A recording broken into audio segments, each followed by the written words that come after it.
नमस्कार मित्रांनो. हिंदू धर्मामध्ये रामनवमी हा सण अत्यंत पवित्र आणि भक्तिभावाने साजरा केला जाणारा आहे. हा दिवस भगवान श्रीराम यांच्या जन्मोत्सवाचा दिवस मानला जातो.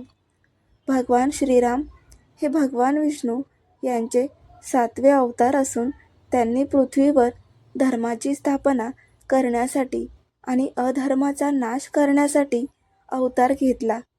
हा सण प्रत्येक वर्षी चैत्र महिन्यातील शुक्ल पक्षातील नवमी तिथीला येतो.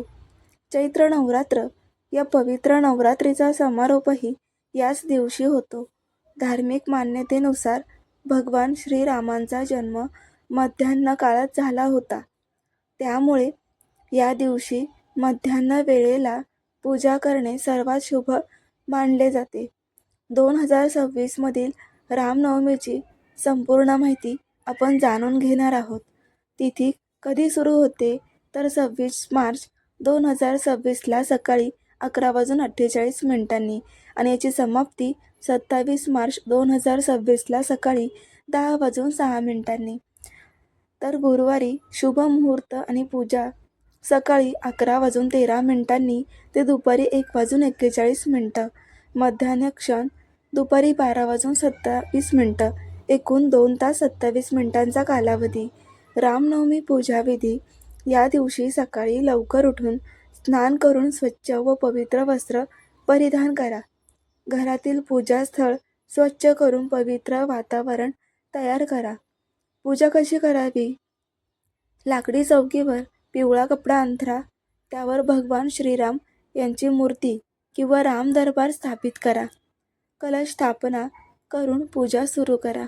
पूजेत अर्पण करावयाच्या गोष्टी: पिवळी फुले व फुलांची माळ, धूप, दीप, कुंकू, चंदन, अक्षता, तुळशीची पाने खूप शुभ मानली जातात. कमळाचे फूल. या दिवशी श्रीरामांच्या बालरूपाची पूजा करून त्यांना पाळण्यात झुलवण्याची सुंदर परंपरा आहे. नैवेद्य: खीर, पंचामृत, दूध किंवा गोड पदार्थ. या दिवशी काय विशेष करावं? रामायणाचे वाचन किंवा पारायण करा. रामस्तोत्र, रामरक्षा स्तोत्र म्हणावं. श्रीरामांची आरती करून पूजा पूर्ण करा. मंदिरात जाऊन भजन कीर्तनात सहभागी व्हा. श्रीराम जन्मकथा थोडक्यात पण प्रभावी. पवित्र अयोध्या नगरीत राजा दशरथ राज्य करत होते. त्यांच्या 3 राण्या होत्या, कौशल्या, कैकेयी आणि सुमित्रा. परंतु त्यांना अपत्य नव्हते. त्यामुळे ते खूप चिंतेत होते. एके दिवशी त्यांनी आपल्या गुरु वशिष्ठ ऋषी यांना आपलं दुःख सांगितलं. वरिष्ठांनी त्यांना यज्ञ करण्याचा सल्ला दिला. त्यानुसार यज्ञ करण्यात आला. यज्ञानंतर मिळालेल्या प्रसादामुळे 3 राण्या गर्भवती झाल्या. काही काळानंतर चैत्र शुक्ल नवमीच्या दिवशी राणी कौसल्या यांनी तेजस्वी, दिव्य आणि सुंदर पुत्राला जन्म दिला. तो पुत्र म्हणजेच भगवान श्रीराम. यानंतर कैकेयीला भरत आणि सुमित्रेला लक्ष्मण व शत्रुघ्न यांचा जन्म झाला. संपूर्ण अयोध्येत आनंदाचा उत्सव साजरा करण्यात आला.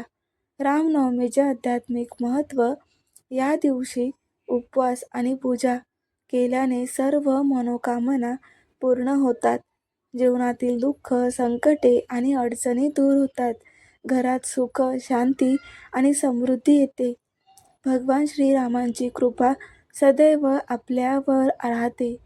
ही माहिती तुम्हाला उपयुक्त वाटली असेल तर कमेंटमध्ये जय माता दी लिहा आणि व्हिडिओ आवडला असेल तर लाईक करा, व्हिडिओला शेअर करा आणि चॅनलला सबस्क्राईब करायला विसरू नका.